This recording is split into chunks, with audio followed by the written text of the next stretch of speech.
"We can't move forward with your application after what we found in your background check." The recruiter lowered her voice like she was afraid someone might hear her through the phone. "I'm sorry, Elena." I stood in the parking lot behind a gas station with rain soaking through my hoodie, while a grocery bag full of instant noodles ripped open at my feet. "What exactly did you find?" I asked, already knowing the answer. There was a long silence before she whispered, "Your parents said you had a criminal history and problems with emotional stability." I stopped breathing for a second. Cars hissed past on the wet street behind me, while rainwater dripped off the edge of the old garage where I'd been living for almost 11 months. My own parents had done it again. Before this story continues, if you've ever felt betrayed by people who were supposed to protect you, or if this story truly resonates with you, take a second to like and subscribe only if it speaks to your heart. And tell me where you're watching from and what your local time is right now. I always read the comments late at night when the world gets quiet. My name is Elena Navarro. I'm 32 years old, and the night my grandfather reached out to me from beyond the grave was the night everything I believed about my family began to collapse. But to understand why I was standing in ankle-deep rain behind an auto shop with nowhere else to go, you need to understand what my family did to me first. The garage smelled like mildew, motor oil, and damp cardboard. The mechanic who owned the property let me stay there after I cleaned his office for 3 weekends in a row. There was no insulation. In winter, I slept wearing 2 sweatshirts and gloves. In summer, the air inside felt thick enough to drink. A rusted box fan sat in the corner making a grinding sound every 15 seconds like it was slowly dying. I had a twin mattress on the floor, 1 folding chair, and a microwave that only worked if I held the plug at a certain angle. Every morning before sunrise, I walked 3 blocks to a diner to charge my laptop and apply for jobs before the lunch crowd came in. At first, I thought the rejections were normal. The economy was bad. Companies were downsizing. But then interviews started going strangely wrong. Managers who smiled warmly during Zoom calls suddenly became cold. One man from a shipping company in Milwaukee stopped mid-interview and asked, "Is there anything in your past you'd like to explain before we continue?" I remember staring at him through my cracked laptop screen while fluorescent lights buzzed overhead in the diner. "No," I said carefully. "Why?" He adjusted his glasses. "We received a concerning phone call from a family member." After that, it happened everywhere. Denver, Phoenix, Chicago, Austin. Sometimes I'd get to the final interview before everything disappeared overnight. Emails unanswered, calls ignored. One recruiter blocked my number completely after sounding excited just 24 hours earlier. It felt like somebody was following me around the country, erasing me before I could start over. Then my mother would text me like nothing had happened. "Come home, Elena. Stop punishing this family. Or worse, just apologize to your brother, and this can all end." I used to read those texts over and over, trying to figure out how I became the villain in my own family. The truth was ugly and painfully simple. A year earlier, my younger brother Caleb had been handling inventory accounts for our family's distribution company outside Tucson. One Friday night, I found missing transactions buried inside expense reports. Small amounts at first, then larger ones, transfers linked to one of Caleb's private accounts. I remember sitting alone in the office staring at the screen while the vending machine hummed behind me. My stomach dropped so hard I thought I might faint. Caleb laughed when I confronted him. "Relax," he said, leaning back in his chair. "Dad moves money around all the time." "This isn't company routing," I told him quietly. "You took almost 80 grand. His smile disappeared instantly. 3 days later, my father called a family meeting. I can still hear the grandfather clock ticking in the living room while my mother folded her hands in her lap like she was preparing for church. "Your brother made a mistake," my father said, "but families protect each other." I looked at Caleb sitting beside him with his arms crossed and his eyes glued to the floor. "You want me to lie?" I asked. "We want you to stop destroying this family over numbers on a spreadsheet," my mother snapped. "You've always been dramatic. When I refused, everything changed so fast it made my head spin. My access to company accounts disappeared overnight. My aunt unfriended me on Facebook. Family friends stopped answering calls. Then the rumors started. Elena is unstable. Elena had problems at work before this. Elena threatened Caleb. The worst part was how calm my parents stayed while they destroyed me, like they truly believed they were protecting something sacred. A week later, my father stood in the driveway while I loaded garbage bags into my old Honda Civic. "You're doing this to yourself," he said flatly. "Just apologize." I looked at him, waiting for some sign that he still loved me enough to stop this. He never looked away from his phone. That was the last night I slept in a real bed, and standing there in the rain outside that leaking garage almost a year later, clutching my dead phone while another job disappeared because of lies my parents invented, I finally realized something terrifying. This wasn't about protecting Caleb anymore. They were hiding something much bigger. And whatever it was, they were willing to destroy me to keep it buried. Looking back now, I think my family decided who mattered long before any of us were old enough to understand it. Caleb was born during one of the best years my father's business ever had. My mother used to tell that story at every Thanksgiving dinner like it meant something magical. The company doubled profits the same month Caleb came into the world, she would say proudly while squeezing his shoulder. That boy brought this family luck. Meanwhile, I was always introduced differently. Responsible, serious, sensitive, words that sounded polite until you realized they were just softer ways of saying difficult. I learned early that Caleb could break things and still be loved for it while I got punished for noticing the damage. When I was 9 years old, Caleb crashed my bicycle into the neighbor's mailbox because he wanted to see if he could jump the curb. The front wheel bent completely sideways. I remember standing in our driveway holding the twisted handlebars while my father stared at me with disappointment already written across his face. "Why would you leave your bike in the middle of the driveway?" he asked. Caleb stood behind him eating a popsicle without saying a word. "He took it," I whispered. "I told him not to." My father sighed heavily like I was exhausting him. "You are the older sister, Elena. You should know better than to provoke him." That became the pattern. Caleb made messes. I cleaned them. Caleb lost his temper. I was told to calm things down. Caleb skipped college classes and wrecked 2 cars before he turned 21, but my mother still called him her sweet boy. Meanwhile, if I got a B instead of an A, she would stare at the report card at the kitchen counter and say things like, "You are capable of more if you stopped being emotional all the time." Emotional. That word followed me through my entire childhood like a stain nobody else could see. Our house sat outside Tucson near a stretch of dry desert where dust collected on the porch no matter how often you swept it away.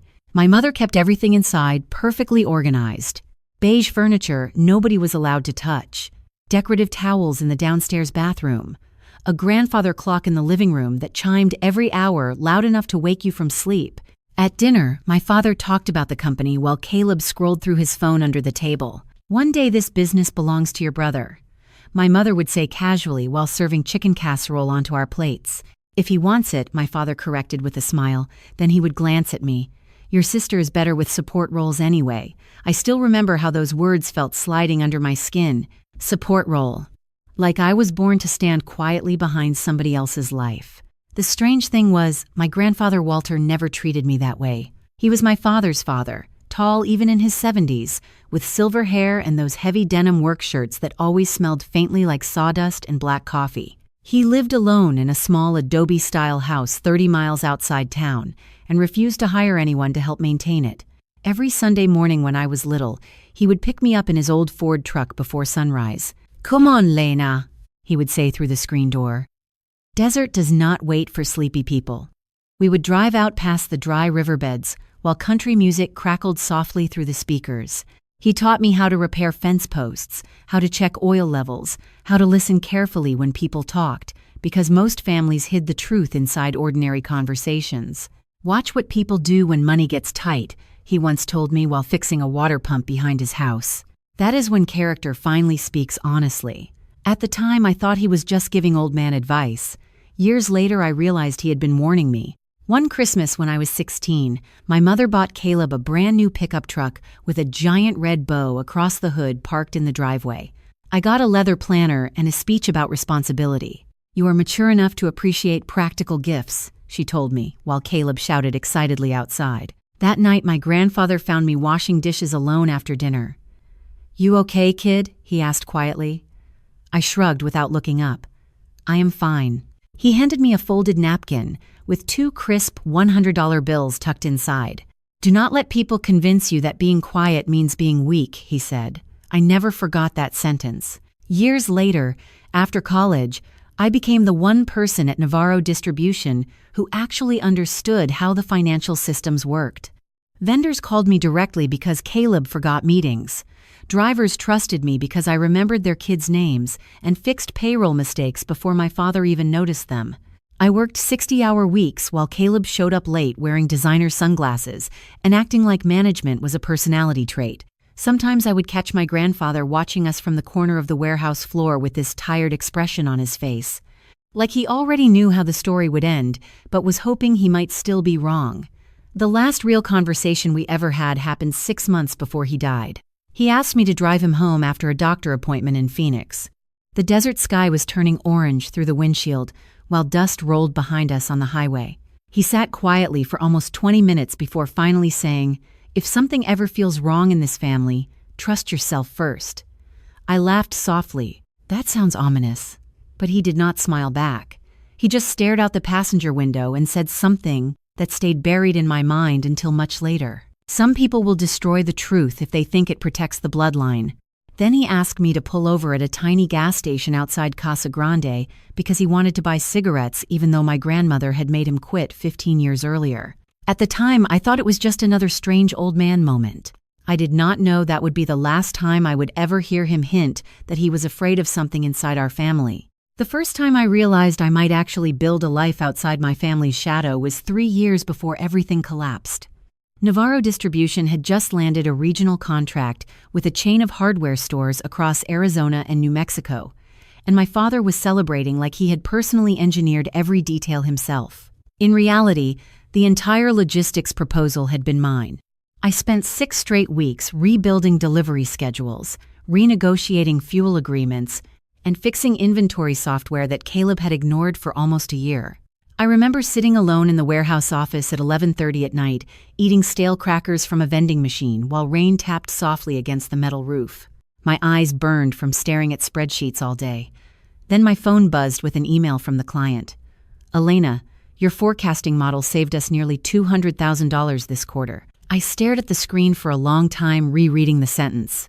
Nobody had ever said something like that to me before.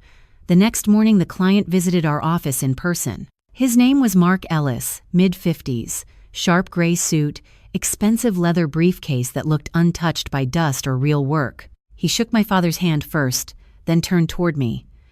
"You are Elena Navarro?" he asked.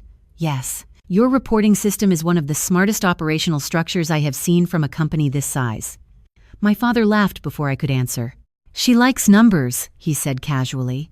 "Always been the quiet one."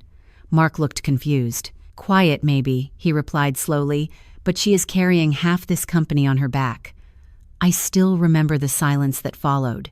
Caleb looked down at his phone immediately. My mother smiled too quickly from the reception desk. My father changed the subject before anyone could say another word. But something shifted after that. Tiny things at first. Caleb stopped joking with me at work. My father started asking who approved certain reports even though I had been handling them for years. Once, during a meeting, I corrected one of Caleb's inventory projections in front of a client because the numbers were wrong by almost $60,000. The room went completely still. Caleb's jaw tightened so hard I could hear his teeth click. After the meeting, he cornered me near the loading dock while forklifts beeped behind us. "Do not ever embarrass me like that again," he snapped. "I fixed your mistake," I said quietly. "You made me look stupid." "No, Caleb, the math did that." He stared at me for a second like he wanted to say something worse but could not find the words. That night, my mother called while I was driving home. "Your brother is under a lot of pressure," she said immediately. "You do not need to compete with him all the time." I tightened my grip on the steering wheel. "I am not competing with him. I am doing my job. A family business only works when people know their place, Elena." There it was again, their favorite phrase disguised as concern. Know your place. A few months later, things became even stranger. Clients started asking for me directly instead of Caleb. Drivers came to my office when there were routing problems because they trusted me to fix them quickly.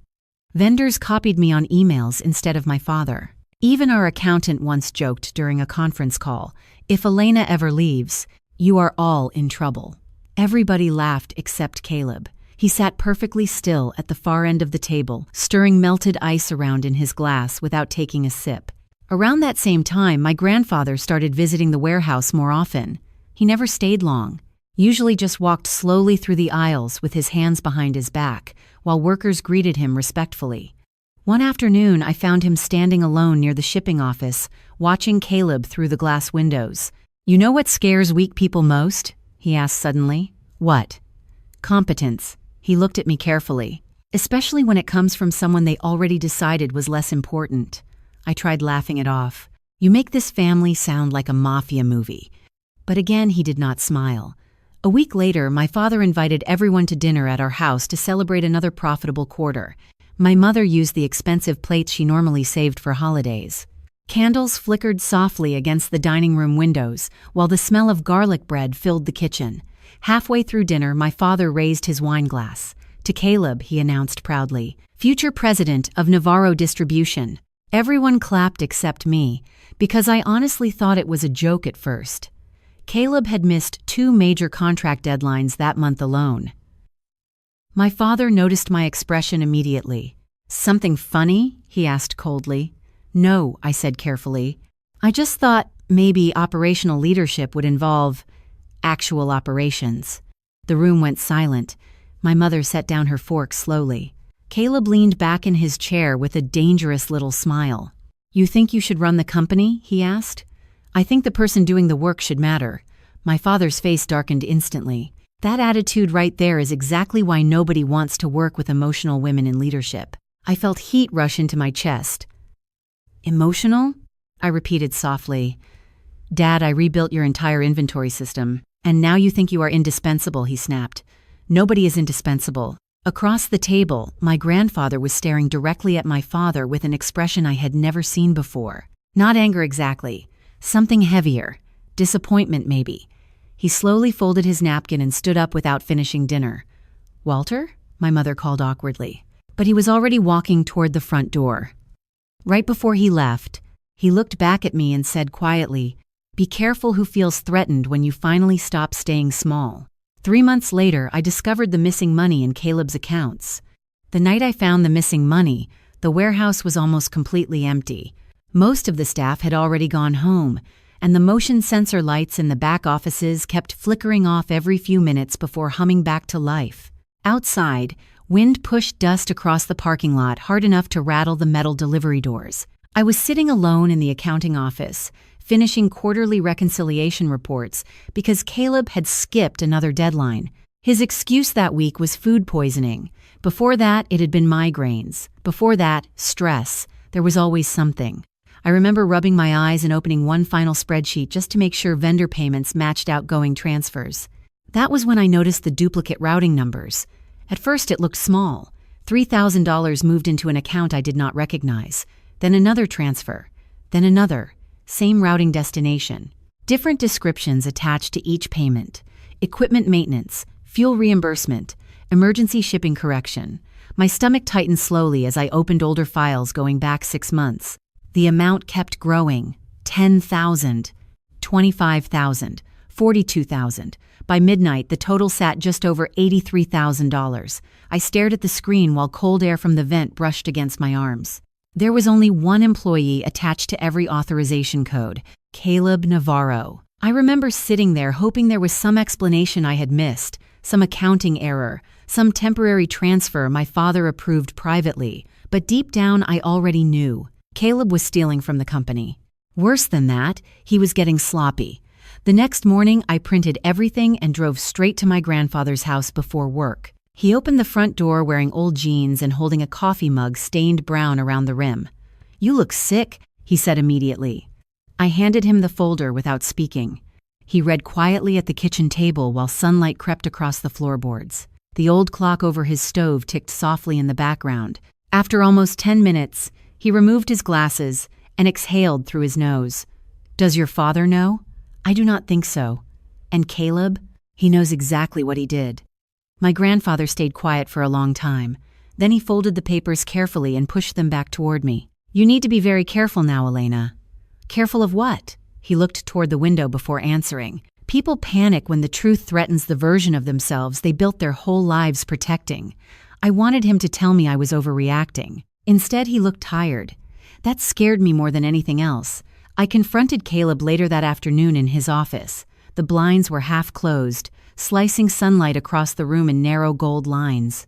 He was scrolling through sports scores on his phone with his feet on the desk when I dropped the folder in front of him. "What is this?" he asked lazily.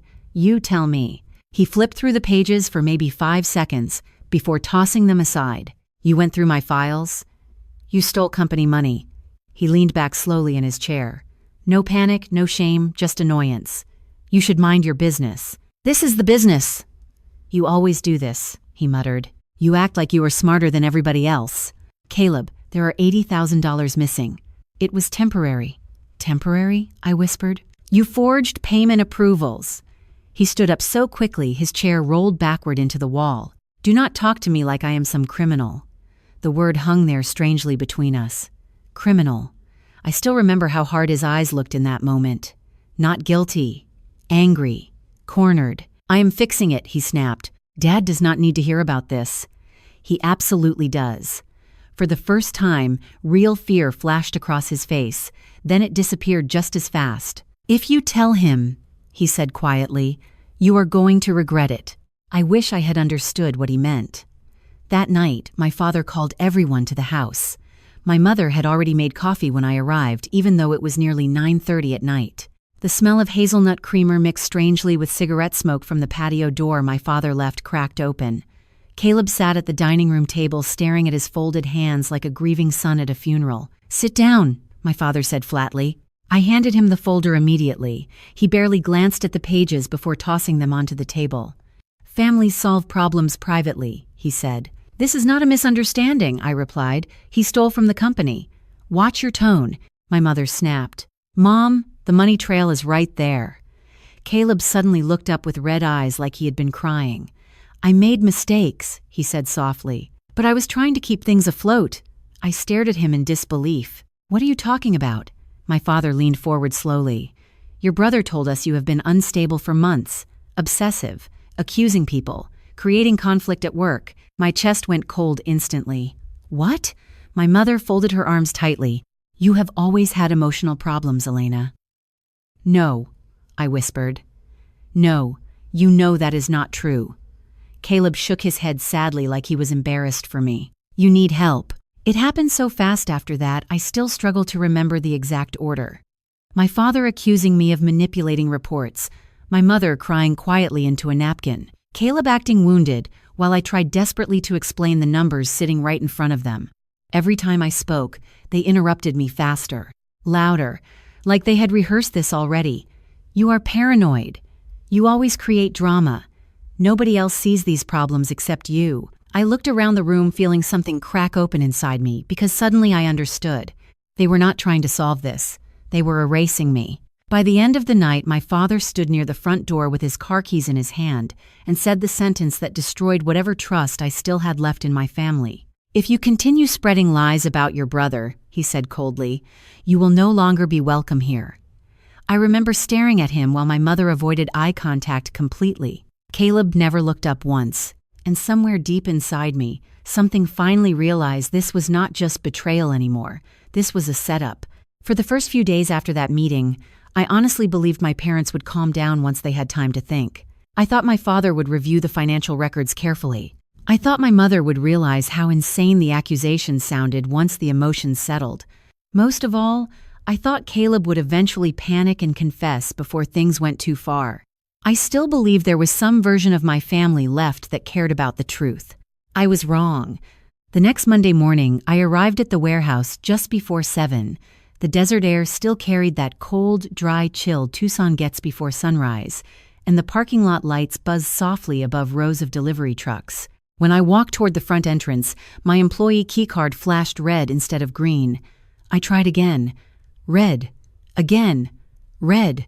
A few seconds later, one of the warehouse supervisors opened the door from inside. His name was Martin. He had worked there almost 15 years and usually greeted me with a smile. That morning he would not meet my eyes.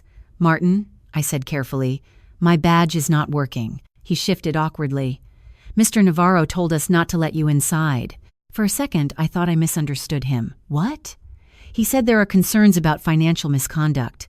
The words hit me so hard I actually laughed once out of disbelief. Financial misconduct? Caleb stole the money. Martin looked genuinely uncomfortable. Elena, they told everyone you manipulated inventory reports. I stared at him while trucks rumbled alive behind the loading docks. Somewhere nearby, a forklift beeped in reverse. Ordinary sounds. Normal morning. But my entire life was quietly collapsing in the middle of it. You know me, I whispered. Martin rubbed the back of his neck. I am sorry. Then he slowly closed the door in my face. I sat in my car for almost 40 minutes, afterward gripping the steering wheel so hard my fingers went numb. Finally, I pulled out my phone and called my father. Straight to voicemail. I called my mother next. She answered on the third ring. Mom, they locked me out. Silence, then a tired sigh. Your father is trying to protect the company. From what? I snapped. From me telling the truth? You need to stop escalating this. Escalating? Caleb stole $80,000. You are obsessed with this. Her voice stayed eerily calm. You have not been yourself lately. Do not do that, I whispered. Do not make me sound crazy because you are protecting him. My mother lowered her voice. If you apologize, your father might reconsider. That was the moment I realized this was no longer temporary punishment. This was negotiation. They wanted my silence in exchange for my life back. Over the next 2 weeks, I tried everything. Emails, phone calls, printed financial records. I mailed copies of the transfers directly to my father's office with highlighted timestamps and authorization codes. No response. I wrote my mother a 6-page letter explaining everything carefully, step by step, like maybe facts could still save us if I organized them neatly enough. She mailed it back unopened. Across the sealed envelope she had written in blue ink, "Stop harassing this family." My hands shook when I saw it sitting in my mailbox. I still keep that envelope sometimes, because even now part of me cannot believe she actually did that. Then the rumors spread outside the company. Friends stopped returning calls. One woman from church named Denise, who used to hug me every Sunday after service, suddenly became distant at the grocery store. I remember reaching for tomatoes while she stood beside me, pretending not to notice me there. Denise, I said softly. She glanced over nervously. Oh, hi, Elena. Did I do something? She hesitated too long before answering. People are worried about you. What people? She avoided eye contact completely. Your parents said you have been having episodes. Episodes. The word made my stomach twist. By the end of that month, even extended relatives had started treating me differently. My Aunt Teresa removed me from a family barbecue group chat without My cousin Natalie stopped inviting me to birthday dinners. One afternoon I logged into Facebook and saw photos from Caleb's engagement party, smiling faces, crowded around the backyard patio lights while my mother stood beside him holding champagne. The caption read, "So proud of our strong family after a difficult season." Hundreds of likes, comments about resilience, support, faith. I stared at the screen until my vision blurred. Not one person asked where I was. The worst part was how believable the lies became once enough people repeated them. My parents had known everyone in Tucson for decades. My father sponsored local baseball teams. My mother volunteered at church charities every Thanksgiving.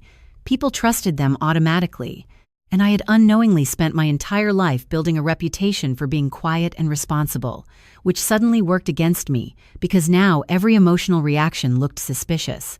Every attempt to defend myself sounded desperate. One night around midnight, my phone rang unexpectedly. My grandfather. His voice sounded rough and tired.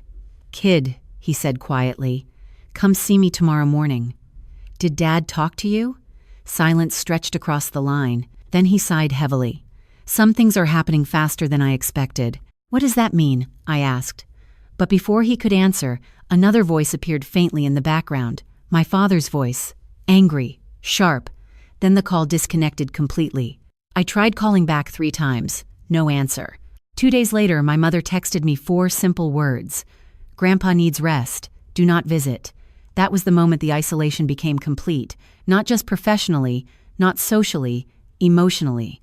I sat alone inside my tiny apartment, surrounded by unopened bills, and silence so thick it almost hummed. And for the first time in my life, I realized I no longer knew who in my family was telling the truth about anything. 3 weeks after my grandfather stopped answering my calls, I found out he was dead from a Facebook post. Not from my father, Not from my mother, not even from Caleb. A woman from church named Linda shared a photo of white flowers beside a chapel podium with the caption, "Celebrating the beautiful life of Walter Navarro this morning." I remember staring at my phone inside the diner while coffee burned untouched in front of me. Outside, early morning traffic moved slowly through wet Tucson streets after a rare desert storm. I kept rereading the words because my brain refused to understand them, celebrating the beautiful life. This morning, my hands started shaking so badly the waitress asked if I was feeling okay. "What day is it?" I asked her suddenly. She blinked in confusion. "Thursday. Thursday." My grandfather's funeral had happened 3 hours earlier, and nobody told me. I called my mother immediately. Straight to voicemail. Then my father, voicemail again. Finally, Caleb answered. Loud music played somewhere behind him. "What?" he said flatly. "Grandpa died?" Silence. Then an irritated sigh. "Mom said not to upset you." I actually stopped breathing for a second. "You buried him without telling me?" "Do not start this again, Elena." "He was my grandfather. He was our grandfather," Caleb corrected coldly. And honestly, nobody wanted drama at the funeral. Drama.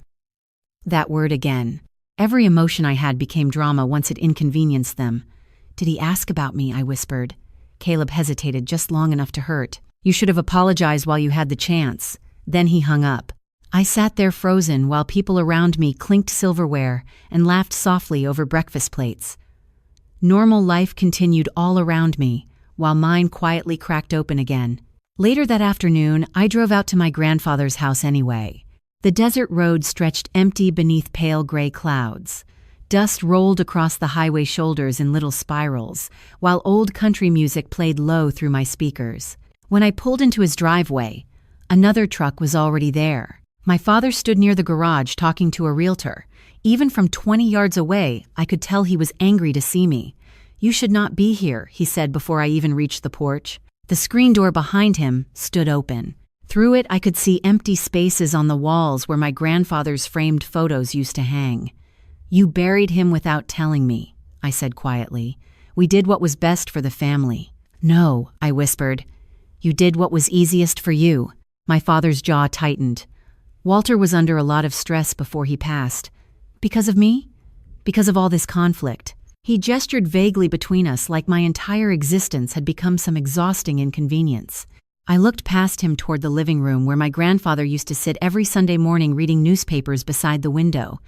Everything felt stripped bare already, like they were erasing him as quickly as they erased me.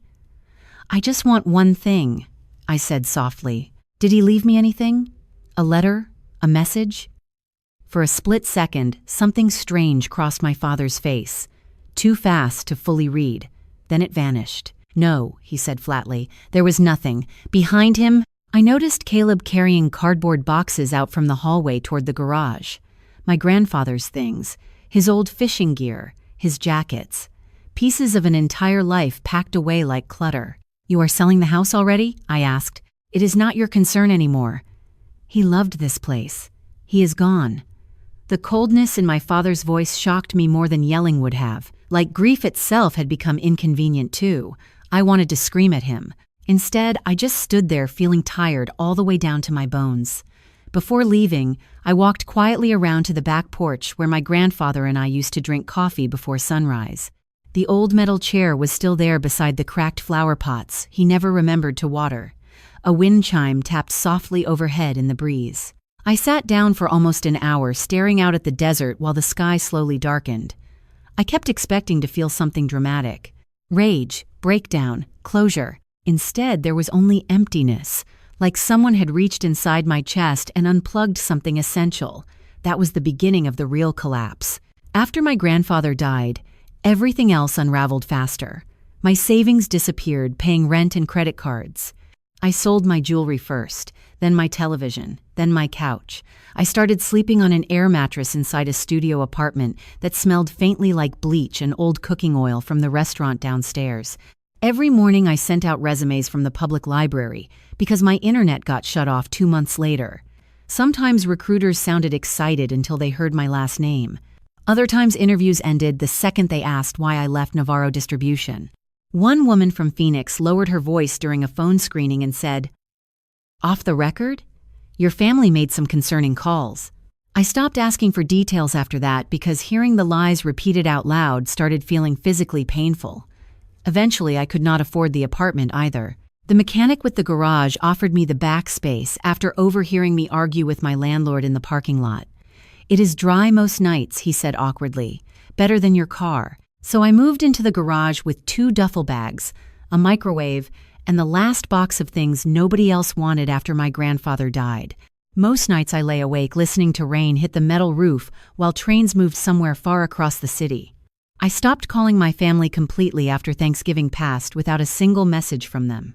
The silence hurt less than the rejection by then. But sometime near the end of winter, small things started changing inside me without me fully noticing at first. I stopped rereading old text messages. I stopped checking Caleb's social media. One morning, while drinking burnt diner coffee before sunrise, I realized I had gone 3 entire days without crying. The feeling surprised me more than it should have. Around that same time, I began noticing an older man sitting alone at the diner across from the garage almost every night around closing time. He always wore the same brown jacket and ordered black coffee without touching the menu. Sometimes I caught him looking at me for a second too long before glancing away. At first I assumed he was just lonely. I had no idea he was watching me for a reason. The first thing I rebuilt was my routine. Not because I felt strong or inspired, but because routine was cheaper than falling apart. Every morning at 5:30, before the mechanic opened the shop, I folded my blanket, wiped condensation off the garage windows with an old towel, and walked 3 blocks to the diner, carrying my laptop inside a faded canvas bag. The same waitress worked most mornings. Her name was Jolene. She wore bright blue eyeliner and always smelled faintly like vanilla lotion and cigarette smoke. After a few weeks, she stopped asking if I wanted coffee and just poured it when I walked in. "You sleeping any better?" she asked one morning while refilling my mug. "Some nights." She gave me a look that said she knew I was lying but respected me enough not to push. I spent hours sending resumes at first, but eventually I stopped applying for corporate jobs completely. Every background check became another humiliation waiting to happen. Instead, I started taking small freelance work online. Inventory cleanup for a tire distributor in Nevada. Spreadsheet restructuring for a family-owned furniture company in New Mexico. Nothing glamorous. Most of the clients never even saw my face. They just needed someone who could untangle operational disasters quickly and quietly, and I could. That part of me had survived everything somehow.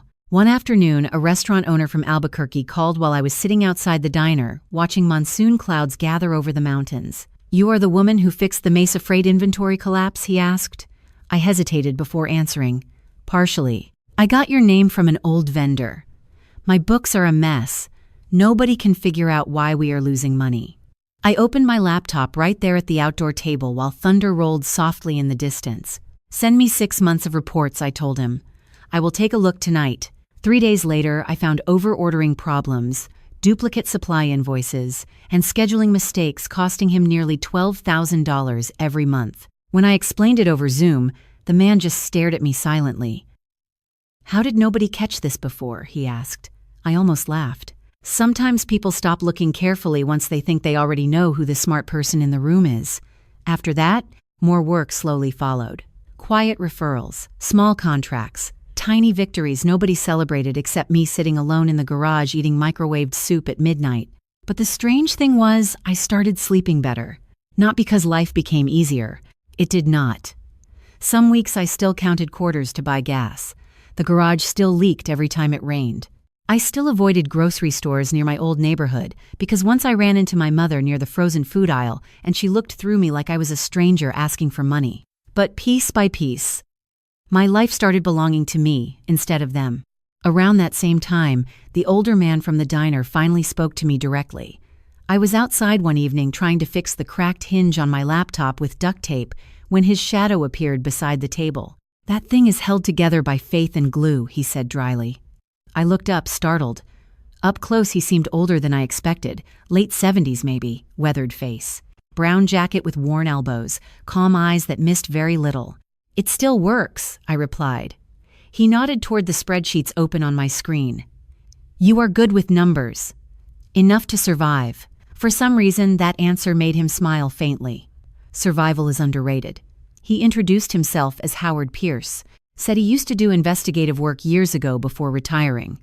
We talked for maybe 10 minutes that first night, mostly small things: weather, coffee, how Tucson had changed over the years.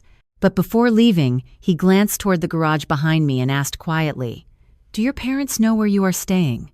Something in his tone made me pause. Why? Just wondering. Then he walked away before I could ask anything else.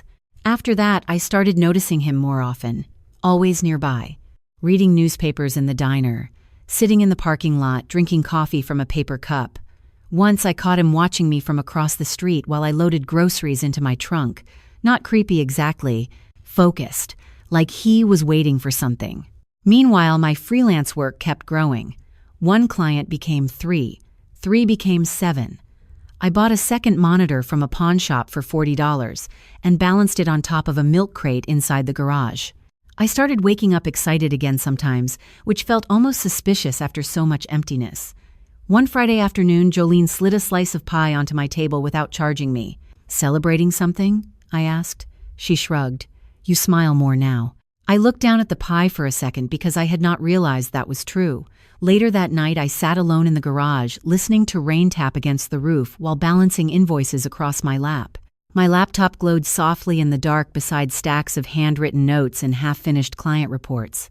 For the first time in over a year, the future no longer looked completely sealed shut, small, fragile, but open a little. Then my phone buzzed with a message from an unknown number. It contained only one sentence: "Your grandfather knew they would eventually come after you too." I stared at the message for almost a full minute before responding. My fingers hovered above the screen while rain tapped softly against the garage roof. "Your grandfather knew they would eventually come after you too." No greeting, no name, just that sentence sitting cold and heavy in the dark. I typed back immediately. "Who is this?" 3 dots appeared, then disappeared. Finally, another message came through. "We should talk in person. Tomorrow, 7:30, Desert Palm Diner. Comelone." I barely slept that night. Every sound outside the garage made me sit upright listening. Wind against the metal siding, passing trucks, a stray dog knocking over trash somewhere down the alley. Around 4 in the morning, I gave up completely and started working on client reports under the glow of my secondhand monitor while old coffee reheated beside me in the microwave. By 7:30 the next evening, I was sitting in the back booth of Desert Palm Diner, wearing my cleanest button-down shirt and staring at the entrance every time the door opened. The smell of grilled onions and burnt coffee filled the air while country music hummed quietly through ceiling speakers. Then Howard Pierce walked in carrying a thick manila envelope under one arm. He slid into the booth across from me without ordering. "You sent the message," I said immediately. "Yes." "Why?" He studied me carefully for a moment before answering. "Because your grandfather hired me almost 2 years ago." I felt my stomach tighten. "Hired you for what?" "To watch your family." The waitress came by asking if we needed anything. Howard ordered black coffee. I could not even look at the menu. My chest felt too tight to breathe properly. "You are telling me my grandfather hired a private investigator?" Howard nodded once. "Walter Navarro thought something was wrong long before you discovered the missing money." He opened the envelope slowly and pulled out several photographs, printed emails, and handwritten notes clipped together neatly. My grandfather's handwriting sat across the top page. Thick block letters I recognized instantly. "Verify everything before they erase her too." I stared at the words while heat rushed behind my eyes. "He knew," I whispered. Howard leaned back carefully in the booth. "Your grandfather suspected financial manipulation inside Navarro Distribution for years, but he also believed the larger problem was how your family protected image over truth. So he investigated his own son?" Quietly. Howard stirred cream into his coffee without drinking it. "Walter said something to me during our second meeting I never forgot. He said, 'My family mistakes loyalty for silence.'" Outside the diner windows, headlights slid across the wet parking lot, while thunder rolled somewhere far over the desert mountains. Howard continued speaking calmly, like he had rehearsed this conversation many times already. "After you confronted Caleb, things escalated faster than Walter expected. Your father started contacting attorneys, public relations consultants, then employers." I looked up sharply. "You knew about that?" Howard nodded. I have records. He pushed another folder across the table toward me. Inside were printed call logs, email copies, and handwritten notes with dates circled in red ink. I recognized my father's office number immediately. So many calls, dozens of them. Your parents contacted at least 14 companies after you left Navarro Distribution, Howard said quietly. Most conversations followed the same pattern. Concern about emotional instability, allegations of unethical behavior, warnings about possible financial misconduct. My hands started trembling against the edge of the table. Seeing it documented somehow hurt more than hearing rumors. This was real, planned, organized. Why would they do this? I whispered. Howard's expression hardened slightly for the first time. Because your father believed if your professional reputation survived, eventually somebody would investigate why you really left the company. The waitress delivered his coffee. Neither of us touched it. There is more, Howard said carefully. Much more. But Walter instructed me not to hand everything over immediately. Why not? Because he wanted to know whether you would survive this without becoming like them. That sentence landed strangely inside me, painful, but also familiar somehow, like something my grandfather would actually say. Howard reached into his jacket pocket and placed a small brass key onto the table between us. The metal looked old and slightly tarnished around the edges. Walter left this specifically for you. What does it open? Safety deposit box at First Sonoran Bank downtown. My throat tightened instantly. What is inside? Howard looked directly at me. Enough to explain why your family panicked when you stopped staying quiet. I stared at the key while diner lights reflected softly off the scratched brass surface. For almost 2 years, my entire world had felt small and shrinking. Garage walls, rejection emails, isolation, survival. And now suddenly something else existed beyond all of it. Something my grandfather protected even after his death. Howard stood up slowly, leaving cash beneath his untouched coffee cup. One more thing, he said before leaving. Your grandfather was proud of you. I looked away immediately, because hearing those words out loud nearly broke something open inside me. After he walked out into the rain, I sat alone in the booth for a long time, holding the key in my palm, while old fears and unfamiliar hope twisted together in my chest. The next morning, for the first time in over a year, I put on lipstick before leaving the garage. I ironed my shirt carefully using a towel and an old travel iron plugged into an extension cord. Then I clipped on the silver freelancer badge. One of my clients had mailed me the week before after renewing a 6-month consulting contract. Elena Navarro, operations consultant. The small title plate reflected back at me under the fluorescent diner bathroom lights while I adjusted the collar.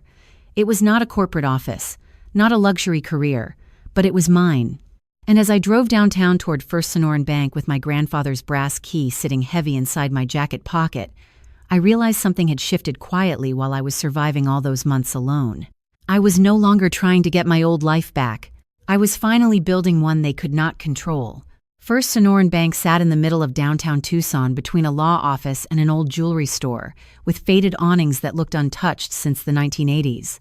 The building itself was colder than I expected inside. Marble floors. Soft instrumental piano music drifting through hidden ceiling speakers. Everything smelled faintly like polished wood and expensive paper.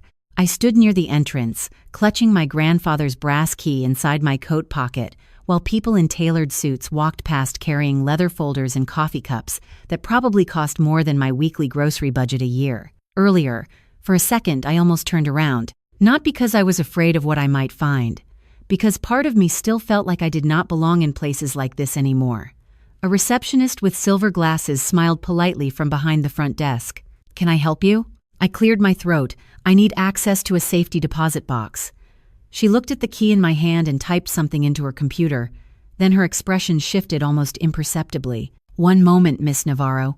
Hearing my last name spoken gently, instead of suspiciously, felt strange now.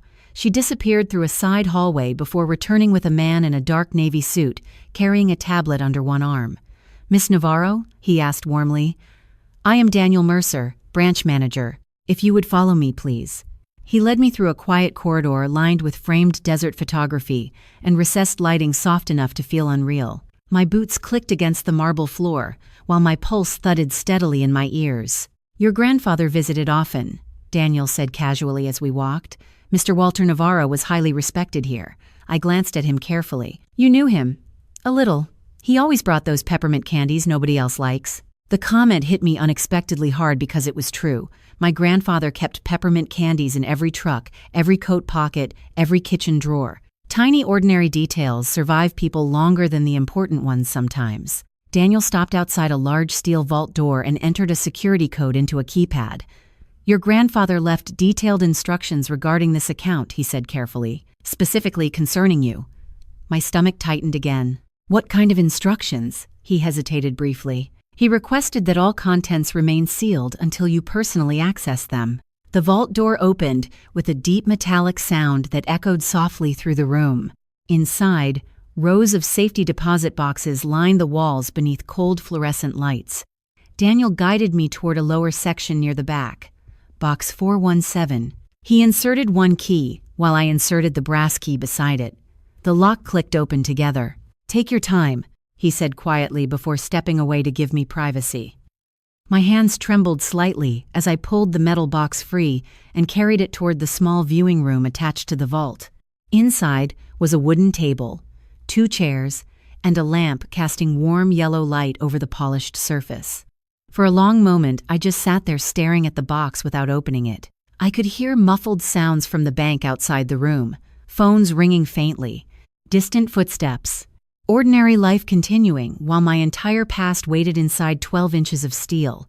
Finally, I opened it. The first thing I saw was a thick sealed envelope with my name written across the front in my grandfather's handwriting. Elena. Beneath it sat several folders bound with black clips, a flash drive, and another smaller envelope marked personal and confidential. My throat tightened instantly. I picked up the letter first. The paper smelled faintly like old cedar and cigarette smoke. My grandfather's handwriting looked shakier than I remembered. Kid, if you are reading this, then things got worse than I hoped they would. I stopped there for a second, because tears blurred the words immediately. I had not cried in months.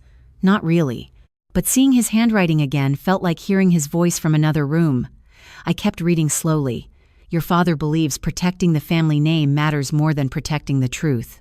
He learned that from his mother and I failed to stop it early enough. Caleb learned it from him.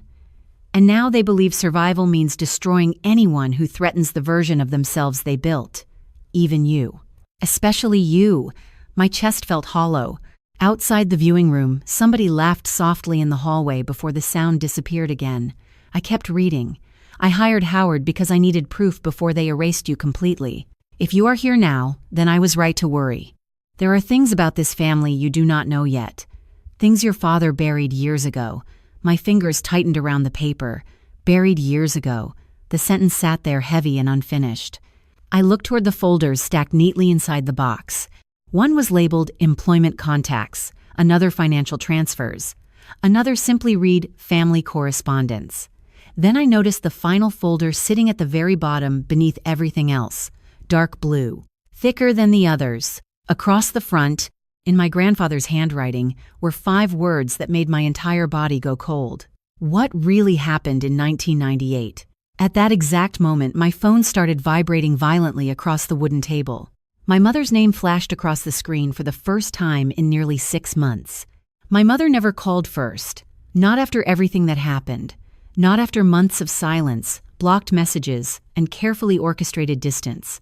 So when her name lit up across my phone screen inside that tiny bank viewing room, something inside me immediately understood this was not coincidence. They knew. I let it ring twice before answering. Hello? At first, I heard nothing except shallow breathing. Then my mother spoke softly, too softly. Where are you? I looked down at the blue folder, sitting open beside my grandfather's letter. Why? Another pause. Your father wants to talk to you.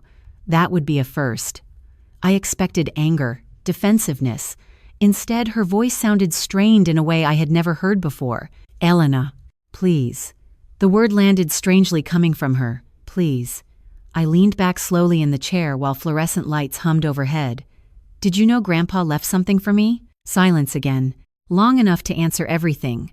Then my father's voice suddenly came onto the line, sharp and controlled. Do not open anything else in that box.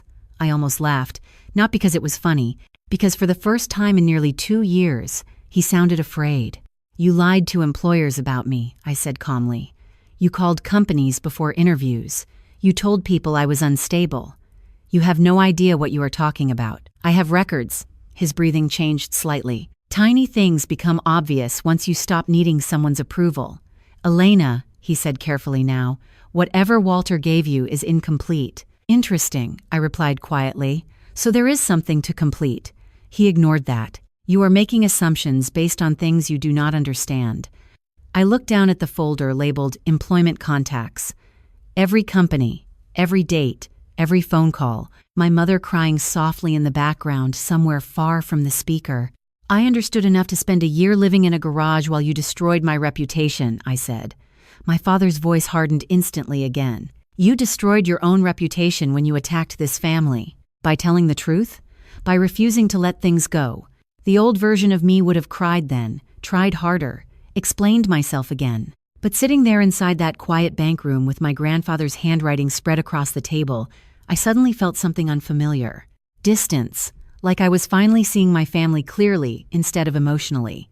Caleb stole from the company, I said evenly.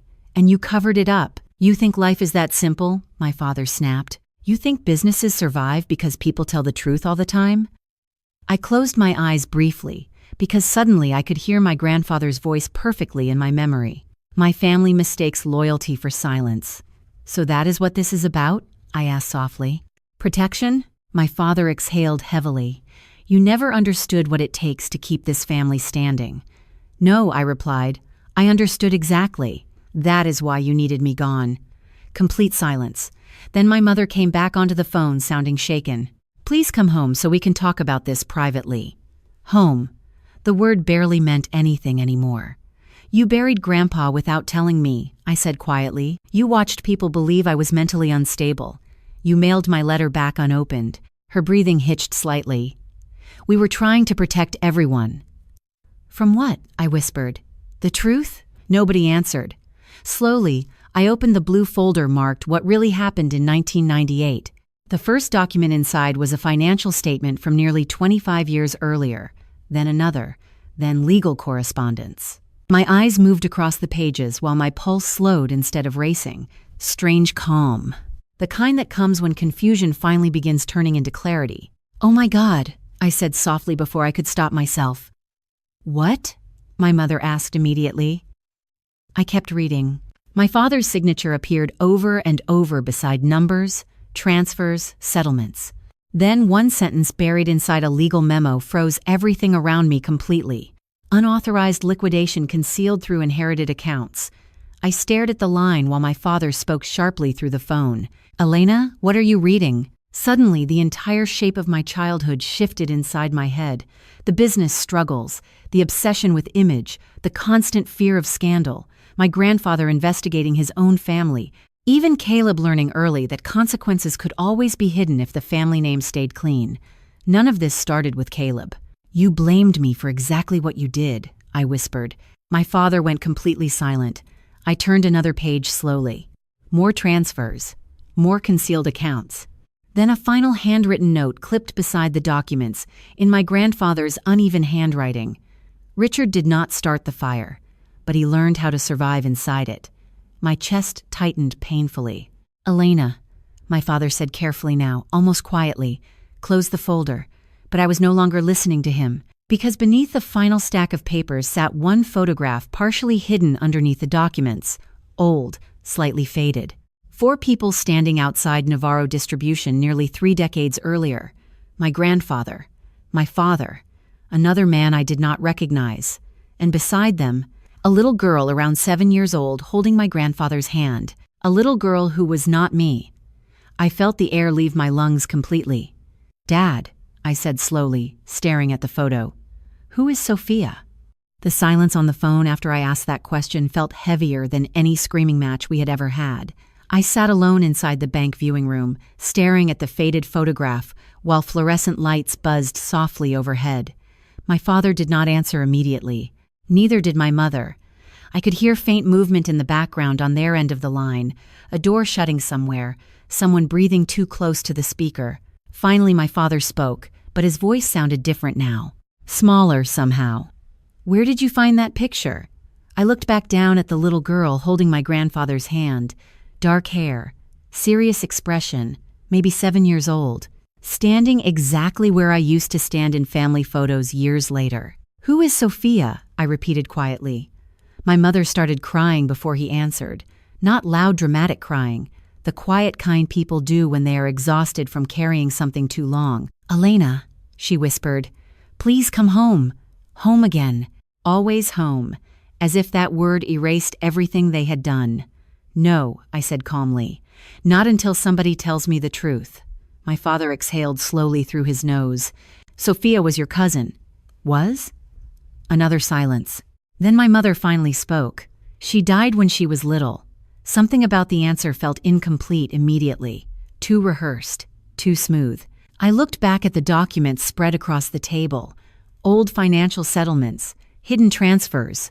Legal correspondence from 1998. "What does she have to do with the company?" I asked. My father answered too quickly. "Nothing." That was when I knew she had everything to do with it.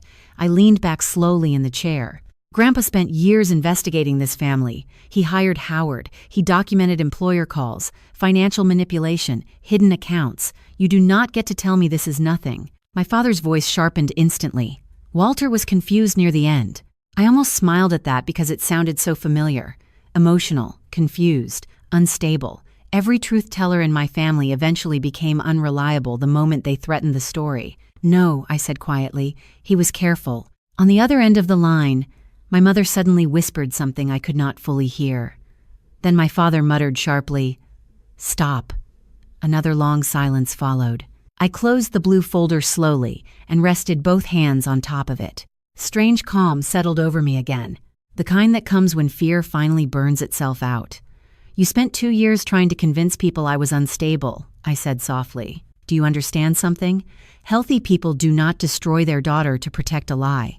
My father did not answer. Healthy families do not bury people emotionally while they are still alive. "You are twisting things," he snapped. "No." I finally stopped untwisting them for your comfort. That line hung there between us for several seconds. I heard my mother crying harder now. "We were trying to protect this family," she whispered. "From what?" I asked again. "Shame? You do not understand what those years were like," my father said suddenly. "The company was collapsing. People were desperate. So desperation excuses everything? Sometimes survival costs things."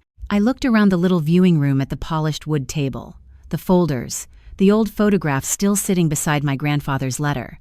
"And you decided I should be one of those things." He said nothing. That silence answered more honestly than any confession could have. I closed my eyes for a second because suddenly I understood something painful. My parents probably believed they loved me in their own distorted way. They just loved control, reputation, and survival more. That realization hurt differently than hatred would have. "What happened to Sophia?" I asked quietly. This time my mother answered. "She was your Uncle Daniel's daughter." I frowned slightly. "I do not have an Uncle Daniel." "You did," my father said flatly. "He left." "Why?" Nobody answered again. My grandfather's handwritten note suddenly echoed in my mind. Richard did not start the fire, but he learned how to survive inside it. Slowly, pieces began connecting in ways I was not ready for yet. Missing family names, hidden settlements. Silence treated like loyalty. Scandals buried instead of healed. "You erased him too?" I whispered. My father sounded tired suddenly, older. "Some things are better left buried." I looked down at the folders one final time before carefully placing everything back inside the safety deposit box, except the photograph and my grandfather's letter. "That is the difference between us," I said quietly. "I do not think buried things stay dead." Then I hung up. For several minutes I just sat there listening to the soft hum of the bank lights while my reflection stared back faintly from the polished tabletop. I expected to feel victorious after finally confronting them. Instead, I mostly felt sad. Sad for my grandfather carrying all this alone. Sad for the little girl in the photograph. Sad for the version of my parents that might have existed before fear and reputation hollowed them out. But underneath the sadness, something else had settled firmly into place. Distance, boundaries, clarity. When I walked out of the vault room, Daniel Mercer looked up from his office near the hallway. "Everything all right, Miss Navarro?" he asked gently. I surprised myself by nodding. "Not really," I admitted. But it will be. Outside, late afternoon sunlight spilled across downtown Tucson in warm gold streaks. People crossed intersections, carrying shopping bags and iced coffees, while traffic rolled slowly through the city like any ordinary day. My phone buzzed again before I reached my car. A text from my mother. "Please do not tell anyone about Sophia." I stared at the message for a long time before locking my phone without replying. Then I looked down at the old photograph, still resting on the passenger seat beside me. On the back, written faintly in my grandfather's handwriting, were 6 words that made my chest tighten all over again. She deserved better than this family. 6 months later, my life looked nothing like the one I used to beg my family to let me keep. And strangely, that became the thing that finally saved me. I no longer lived in the garage behind the auto shop. The mechanic who helped me move my last box into a small second-floor apartment downtown hugged me awkwardly before driving away in silence. The apartment was not fancy. The kitchen tiles were uneven, and the water heater made strange knocking sounds every morning around 6. But sunlight poured through the windows in long gold strips every afternoon, and for the first time in years, every object inside belonged to a life nobody else controlled. My consulting work had grown slowly but steadily after everything came out. Not because I exposed my family publicly. I never did. In the end, I realized healing and revenge were not the same thing. I did not need to destroy them to stop letting them define me. Howard helped connect me with several of my grandfather's old business contacts, and eventually I signed a long-term operations contract with a regional supply company in Phoenix. The first time they handed me an official building access badge with my name and title printed beneath it, I sat alone in my car afterward staring at it for almost 10 minutes. Elena Navarro, Senior Operations Consultant. Nobody had given it to me out of pity. Nobody handed it over because of family loyalty. I earned it quietly while rebuilding myself from almost nothing. Sometimes that still feels unreal. My parents and I speak rarely now, a few short phone calls every couple of months, mostly about practical things. My mother sounds softer these days, though sadness lingers beneath almost every sentence. My father speaks carefully now, like somebody walking across ice that already cracked once before. Caleb moved out of state after several financial issues inside the company became impossible to hide completely. We have not spoken in over a year, and honestly, I do not carry hatred toward any of them anymore. Distance taught me something painful but important. Some people will never become safe simply because you love them harder. Boundaries are not cruelty. Sometimes they are the most honest form of self-respect we have left. I still think about Sophia sometimes too. About the little girl in that faded photograph. Howard eventually explained the rest of the story after my grandfather died. Sophia was my Uncle Daniel's daughter. Back in 1998, financial manipulation inside the company nearly destroyed the entire family business. My grandfather wanted the truth exposed. My father wanted the scandal buried. The fight split the family apart permanently. Daniel left Arizona soon after and cut contact with almost everyone. My grandfather spent the rest of his life quietly regretting how many people got sacrificed to protect appearances, including me, including himself. The strange thing is, learning the truth did not make me feel victorious. It made me understand how fear can travel through generations if nobody finally decides to stop carrying it. Some families inherit money, others inherit silence. One rainy evening not long ago, I drove out to my grandfather's old property for the first time since his funeral. The house had been sold months earlier, but the new owners kindly let me walk through the back acreage where the old fence line still stood against the desert. The air smelled like wet dirt and creosote after the storm. Somewhere far off, thunder rolled softly through the mountains. I stood near the back porch holding the brass key my grandfather left me while wind chimes knocked gently together overhead. For a long time, I just listened to the quiet. Then I realized something that nearly made me cry right there in the dark. My grandfather did not leave me money because he thought wealth would save me. He left me proof that I was never crazy, never weak, never the villain they tried to turn me into. And sometimes, when somebody spends years trying to rewrite your reality, the greatest gift in the world is simply evidence that your instincts were telling the truth all along. If you are listening to this right now while questioning yourself, because somebody close to you keeps minimizing your pain, dismissing your intuition, or making you feel impossible to love, I need you to hear me carefully. Protect your peace early. Protect your finances. Protect your name. Pay attention to patterns instead of promises.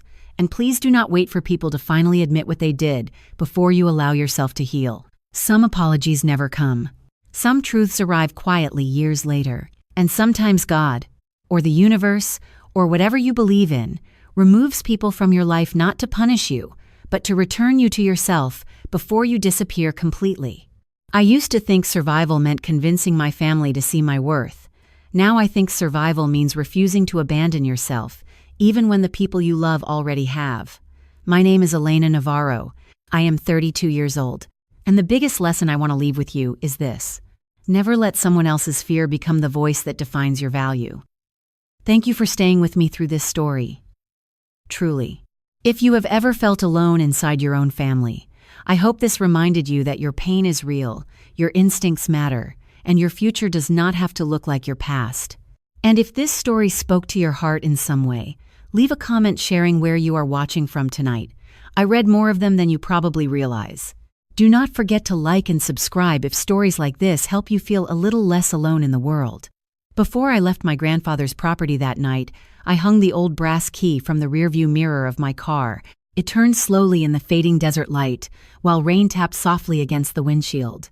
I remember watching it swing back and forth and thinking how strange life is sometimes. The same key my family feared was the very thing that finally unlocked my freedom. And if you stay with this channel, there are more stories waiting for you. Stories about betrayal, survival, healing, and the quiet moments that change people forever. Somewhere in the next story, you might even hear a piece of yourself too.